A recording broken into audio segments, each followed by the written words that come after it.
Magandang araw po sa inyo, Kuya Dax. Matagal na akong tagapakinig ng channel mo.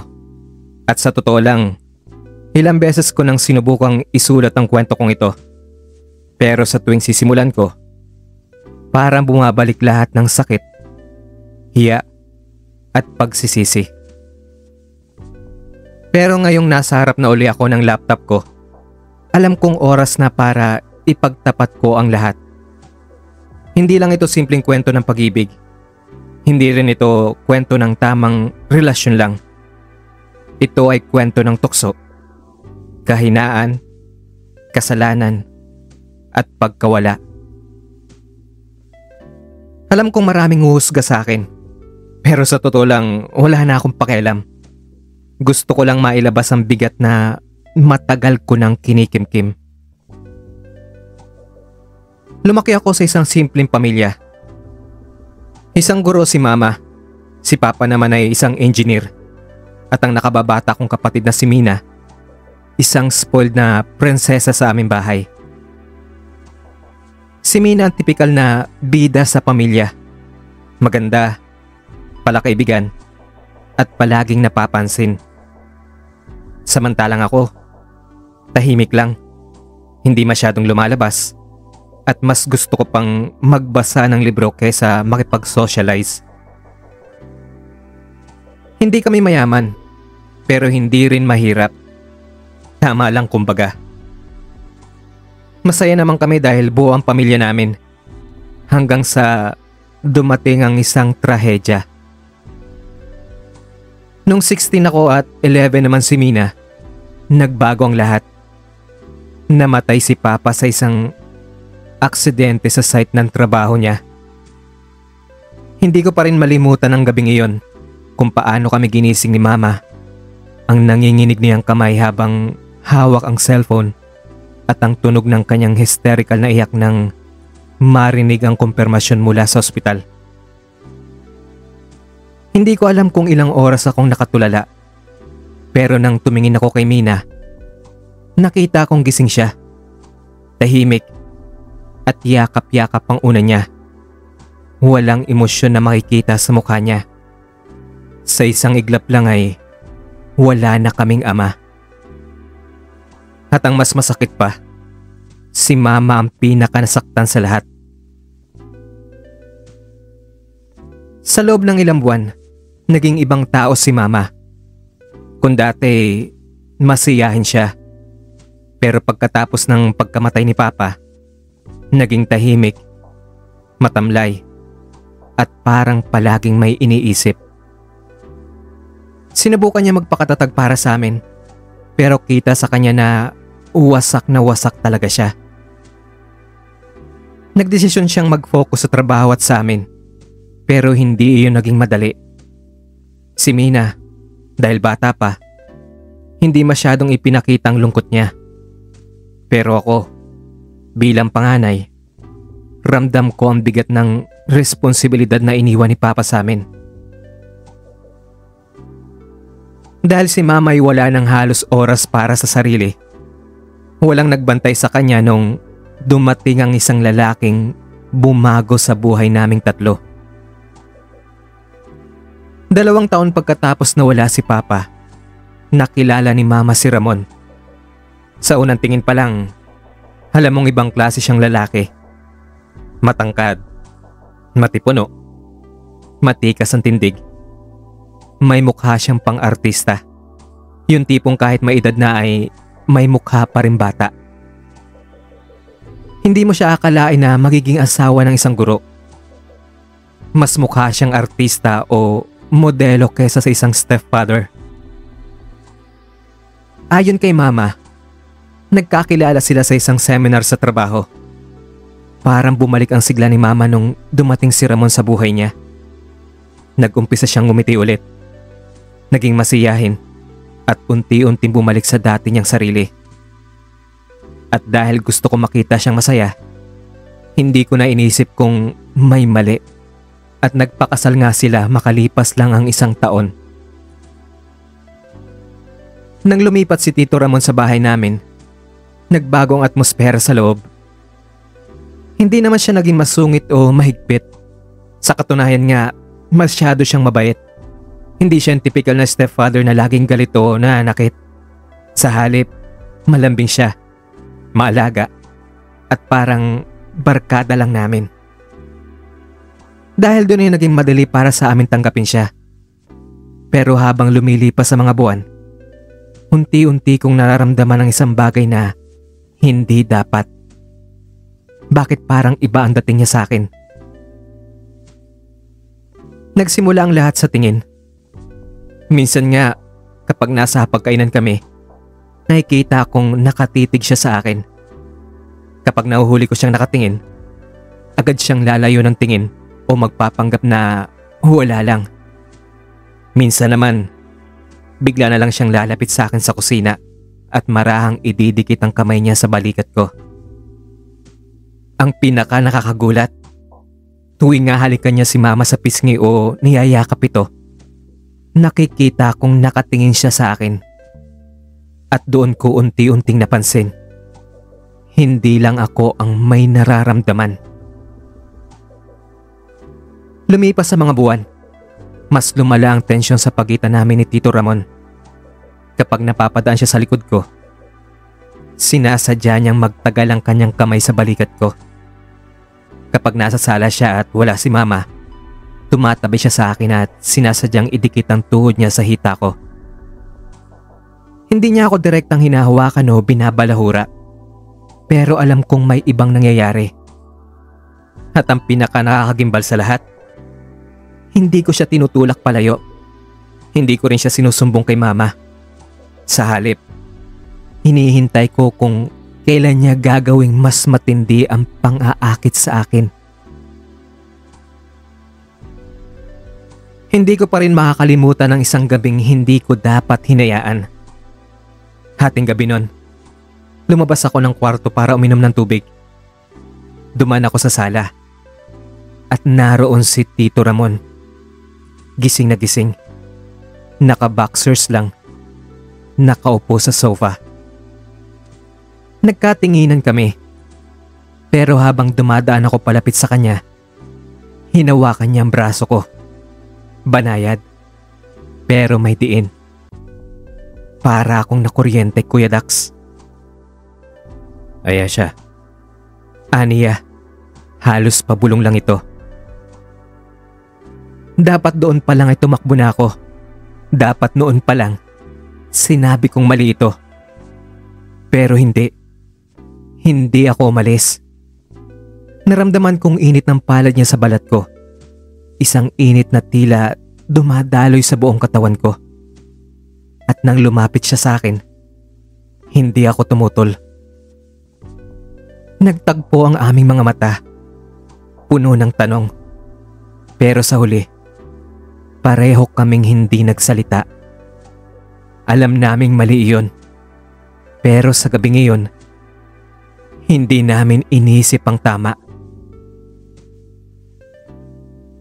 Alam kong sa puntong ito, iniisip na ng iba na ako mismo ang nagdala sa sarili ko sa sitwasyong ito.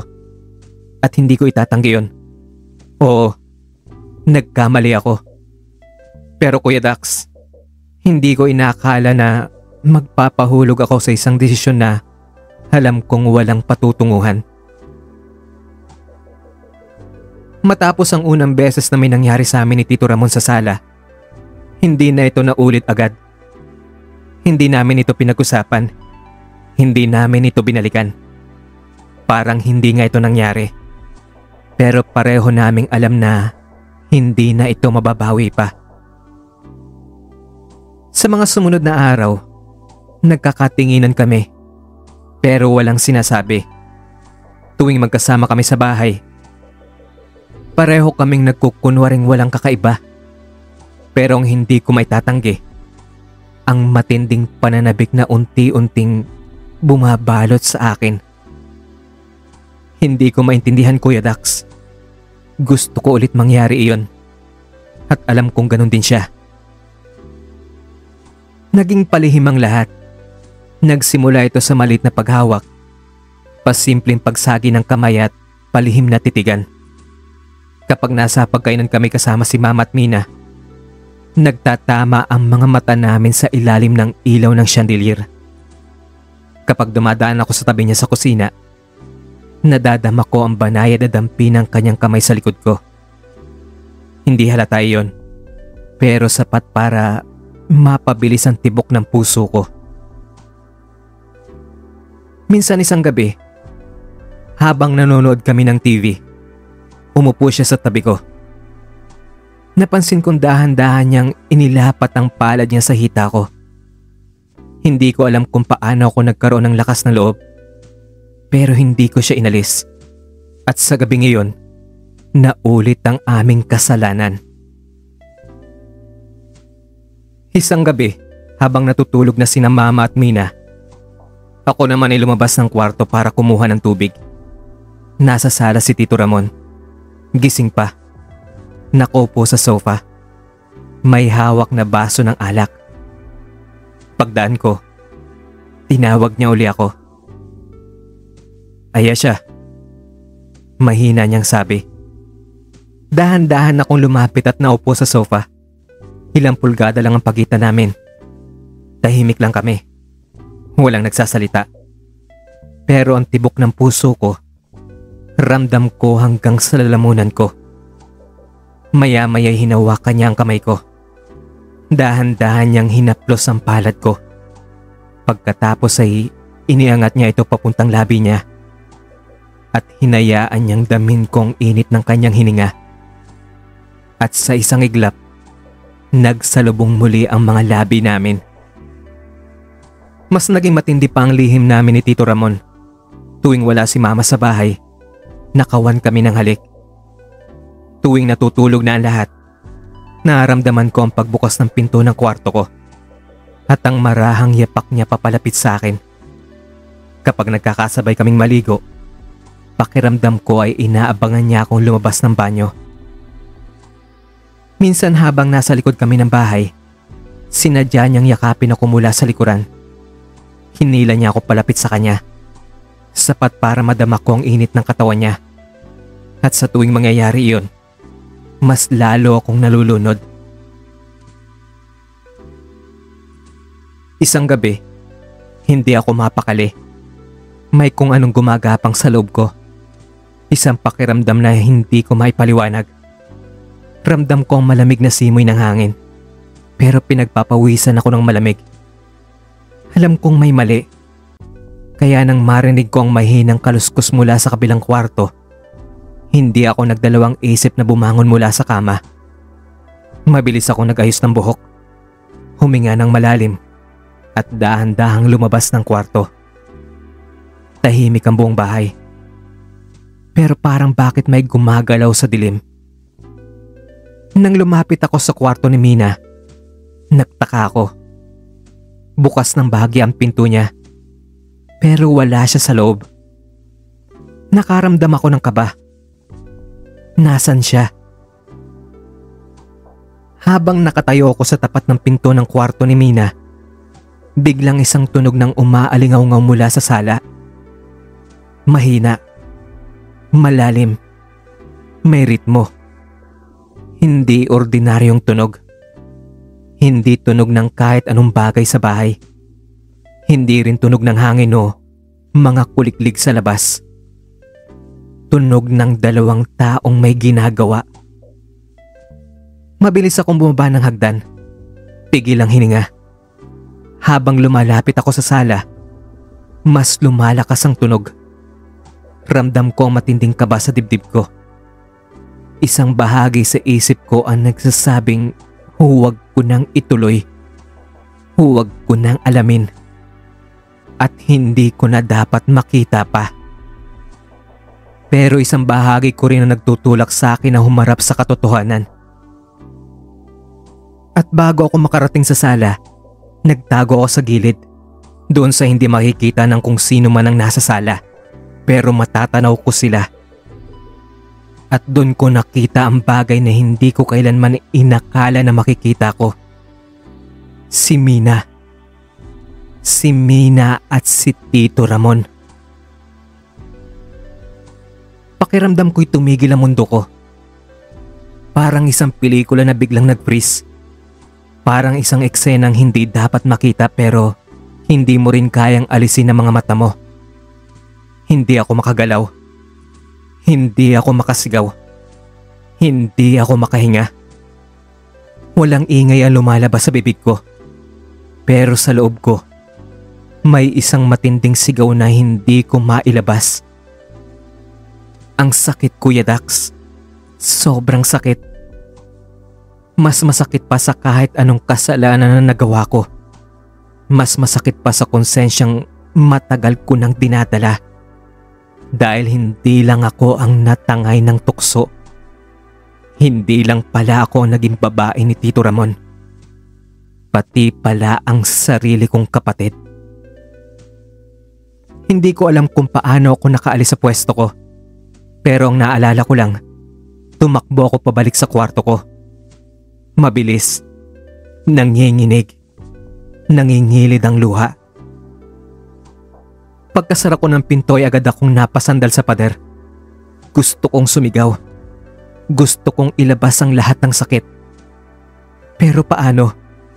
Sino ang pagbubuntunan ko ng galit ko? Si Mina ba? Si Tito Ramon? O ang sarili ko? Dahil alam kong wala akong ibang pwedeng sisihin. Dahil ako rin naman ay bumigay sa tukso. Kinabukasan na hindi ako lumabas ng kwarto. Nagkulong lang ako. Hawak ang cellphone ko. Iniisip kong isusumbong ko na ba ang lahat kay Mama. Pero hindi ko nagawa. Bakit? Bakit hindi ko masabi? Dahil ba alam kong kapag nalaman ni Mama, magkakawatak-watak ang pamilya namin? O dahil ba sa isang bahagi ng puso ko, hindi ko kayang itapon si Tito Ramon kahit nalaman kong isa lang ako sa mga babae niya? Bakit ang hirap? Bakit kahit dapat galit na galit ako, parang may bahagi pa rin sa akin na gusto ko siyang ipaglaban? At doon ko napagtanto ang pinakamasakit na bahagi ng kasalanan. Kapag nahulog ka sa tukso, hindi mo na basta-basta matatakasan. Dahil kahit masaktan ka, kahit malaman mong niloloko ka, ikaw pa rin ang huling bibitaw. Nagpatuloy ang lihim na relasyon. Nagpatuloy ang relasyon ko kay Tito Ramon kahit alam kong hindi lang ako ang gusto niya. Bakit? Dahil hindi ko alam kung paano bibitawan ang taong hindi ko dapat minahal. Hanggang sa isang araw, isang desisyon ang kailangang gawin at hindi ako ang gumawa nito. Dahil si Mama mismo ang nakadiskubre ng lahat. Paano mo ipapaliwanag sa isang ina na hindi lang isa, kundi dalawang anak niya ang pinatulan ng lalaking minahal niya? Paano mo haharapin ang realidad na hindi lang ikaw ang nagkasala, kundi pati ang kapatid mong minahal mo at ipinagtanggol mo sa lahat ng laban? At paano mo tatanggapin na ang isang relasyong akala mong espesyal ay isa lang palang laro para sa lalaking minahal mo? Hindi ko alam ang sagot, Kuya Dax. Pero alam ko, ito na ang simula ng pinakamasakit na bahagi ng kwento ko. Matapos kong madiskubre ang relasyon ni Mina at Tito Ramon, nagbago ang lahat. Hindi ko na siya magawang titigan ng diretso sa mata. Hindi ko na rin magawang makipag-usap kay Mina na parang dati. Ang normal naming buhay, biglang naging isang laro ng kasinungalingan at lihim. Nasa hapagkainan kami ng isang umaga, magkakasama. Si Mama, masiglang nagkikwento tungkol sa isang event sa trabaho niya. Si Mina, nakayuko lang at tahimik. Si Tito Ramon, kalmado at nakikinig lang. At ako, pilit na hindi tumitingin sa kanilang dalawa. Pero alam kong may kung anong hindi tama. May nakatagong tensyon sa pagitan naming lahat. Para kaming mga taong nakaupo sa mesa, pero may isang bomba sa ilalim na naghihintay lang sumabog. Kuya Dax, may kasabihan tayo. Walang lihim na hindi nabubunyag. At totoo yun. Dahil kung hindi man ako nagsumbong kay mama, may ibang gumawa nito. Isang gabi, tahimik kaming kumakain. Gabi iyon ng linggo. Isang ordinaryong araw na hindi namin inakala na magiging simula ng katapusan. Biglang tumunog ang cellphone ni mama. Wala pang 5 segundo. Nakita kong nag-iba ang mukha niya. Nakita ko kung paano siya nang lamig. Kung paano nanigas sa mga daliri niya habang hawak ang cellphone niya. At sa isang iglap, tumayo siya sa upuan. Ang mga mata niya, puno ng galit at pantitiri. Ramon, may dapat kang ipaliwanag sa akin. Tahimik lang si Tito Ramon. Nakaupo lang siya. Parang hindi alam kung ano ang gagawin. Tumingin siya kay mama, pagkatapos ay kay Mia, at pagkatapos ay sa akin. At doon niya napagtanto, alam na ni mama. Nakita kong nanginginig ang mga kamay ni mama, pero hindi pa siya umiiyak. Naghihintay siya ng sagot. Pero walang lumalabas sa bibig ni Tito Ramon. At doon niya inilapag ang cellphone sa mesa. Ayesha! Mina! Paano niyo nagawang ipagkaluluwa ko? Ha? Parang isang pagsabog ang narinig ko sa tenga ko. Ang isip ko'y naguluhan. Sino ang nagsabi kay mama? Sino ang nagbunyag ng sekreto namin? At bago pa ako nakapagsalita, napansin ko nanlaki ang mata ni Mina. Alam niya rin. Nagtama ang mga mata namin. At sa isang iglap, doon ko napagtanto ang pinakamasakit na bahagi ng lahat ng ito. Si Mina ang nagsumbong kay mama. Ma, si ate ang nauna. Nagulat ako nang biglang tumayo si Mina. Ang boses niya ay punong-puno ng lungkot at galit. Si mama, gulat na tumingin sa aming dalawa. Anong ibig mong sabihin, Mina? At doon sa harapan namin, ibinunyag ni Mina ang lahat. Ma, si ate, hindi lang ako. Bago pa ako siya na. Siyang unang pinatulan ni Tito Ramon. Siyang nauna, ma, hindi ako. Nanlaki ang mata ni mama. Doon ko lang napansin na nanginginig na siya. At sa isang iglap, bumagsak siya sa sahig. Hinang-hina. Hindi makapaniwala sa kanyang narinig. At sa pangalawang pagkakataon sa buhay ko, nasaksihan kong muli kung paano gumuho ang mundo niya. Pero ngayon, hindi dahil sa pagkawala ng asawa niya, kundi sa kataksilan ng 2 anak niya at lalaking minahal niya. Anong ginawa niyo sa akin? Sa pamilyang ito? Sa sarili niyo, ma.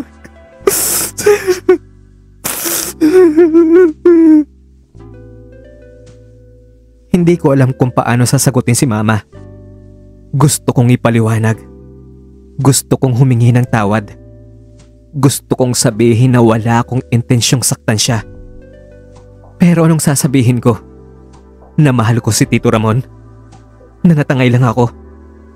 Na hindi ko ginusto ito pero hindi ko rin napigilan? Walang magandang dahilan. Walang tamang paliwanag. Wala kaming nagawa kundi manahimik at panoorin ang isang ina na bumagsak sa harapan namin. Pagkatapos ng ilang minutong katahimikan, tumayo si mama. Tumingin siya kay Tito Ramon. Pero sa pagkakataong ito, hindi na siya galit. Wala na siyang emosyon sa mukha niya. Umalis ka na rito. Mahina niyang sabi. Hindi kumibo si Tito Ramon. Tumingin lang siya sa amin ni Mina. Pero wala rin siyang masabi. Alam niyang wala siyang laban. Dahan-dahan siyang tumayo. Hindi man lang nagpaalam. At nang lumabas siya ng pinto, alam kong hindi ko na siya makikita pang muli. Kinagabihan, hindi kami nag-usap ni Mina. Hindi rin kami kinausap ni Mama. Wala nang sigawan. Wala nang paliwanag. Wala nang iyakan. Tahimik lang ang bahay. Pero ang katahimikan na iyon ang pinakamasakit. At sa kauna-unahang pagkakataon sa buhay ko, hinayaan kong lamunin ako ng pagsisisi. Matapos ang gabing iyon, ang gabing nalaman ni Mama ang lahat, ang gabing umalis si Tito Ramon sa bahay namin, hindi na naging pareho ang lahat. Tahimik na gumuho ang buhay namin. Si Mama, hindi na kami kinakausap ni Mina. Hindi na rin siya umiiyak. Parang wala na siyang lakas na makaramdam ng sakit. Si Mina, naging estranghero sa akin. Kung dati, siya ang kapatid kong kinakausap ko sa lahat ng bagay. Pero ngayon, kahit magkasama kami sa bahay, hindi ko na siya kilala. At ako naman, ako ang pinakamalalang sugatan sa lahat. Hindi dahil ako ang biktima, kundi alam kong ako ang dahilan kung bakit kami nasira. Hindi ko alam kung paano bumangon sa umaga nang walang Tito Ramon sa bahay namin. Sanay akong naroon siya. Sanay akong nararamdaman ng titig niya sa akin. Sanay akong ako ang pinipili niya. Pero ngayon, wala na siya. At sa tuwing naiisip ko ang nangyari, pakiramdam ko, ako ang itinapon. Ako ang hindi pinili. At hindi ko alam kung paano ko haharapin ang katotohanan iyon. Wala na si Tito Ramon sa buhay namin. Sa loob na mahabang panahon, hindi ko alam kung paano muling babangon. Tuwing titingnan ko ang sarili ko sa salamin, ang nakikita ko lang ay isang babaeng nasira ng maling desisyon. Hindi lang ako nagtaksil kay Mama. Hindi lang ako nang agaw ng lalaking hindi dapat naging akin. Sinira ko ang sarili ko. At hindi ko alam kung paano ko iyon maayos. Ilang buwan matapos ang lahat, nagkulong lang ako sa bahay. Wala akong ganang lumabas. Wala akong ganang makipag-usap sa kahit sino. At sa bawat gabi, tuwing humihiga ako sa kama, naririnig ko pa rin ang boses ni Tito Ramon sa isipan ko. Nararamdaman ko pa rin ang haplos niya. At sa kabila ng lahat, minsan iniisip ko pa rin kung ano kaya ang mangyayari kung hindi niya ako iniwan. Kung ako kaya ang pinili niya. Pero alam ko, hindi na mahalaga ang mga tanong na yan. Dahil sa dulo, wala nang mabuting patutunguhan ng pagmamahal na binuo sa kasalanan. Isang gabi, tinawagan ako ni Mina. Nagalangan akong sagutin iyon. Pero sa huli, pinili kong sagutin. Sa kabilang linya, wala akong ibang narinig kundi isang mahinang hikbi.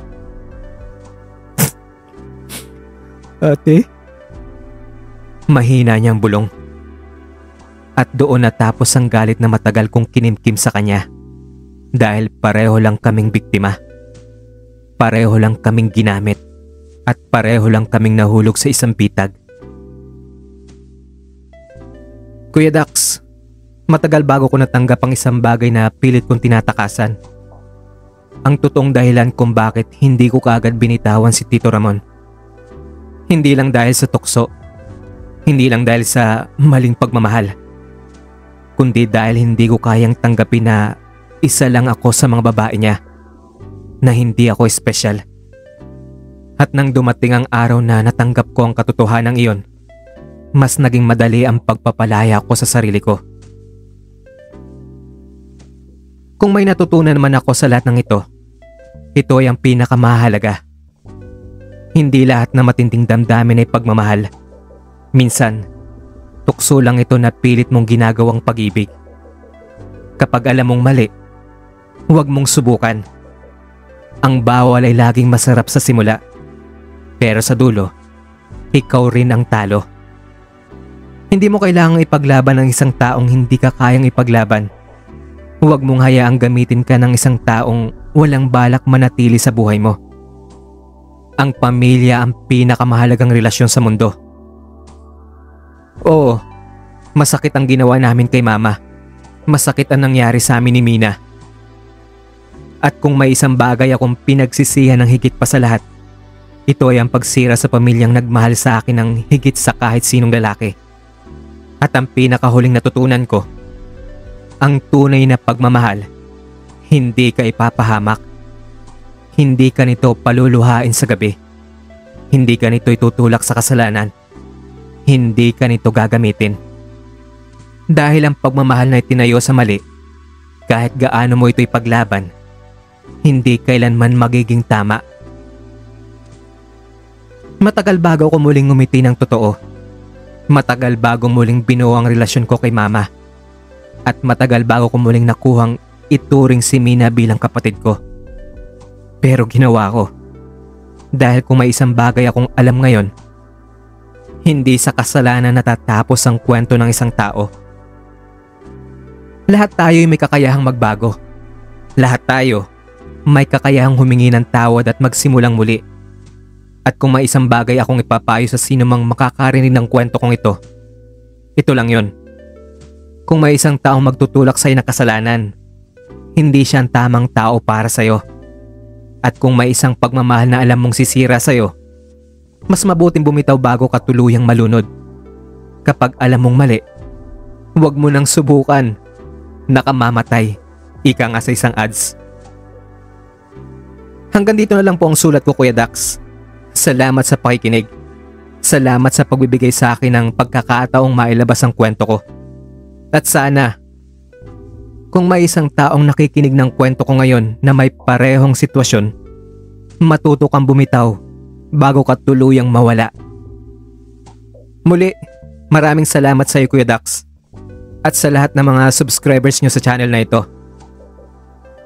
Ako si Ayesha. At ito, ang true confession ko.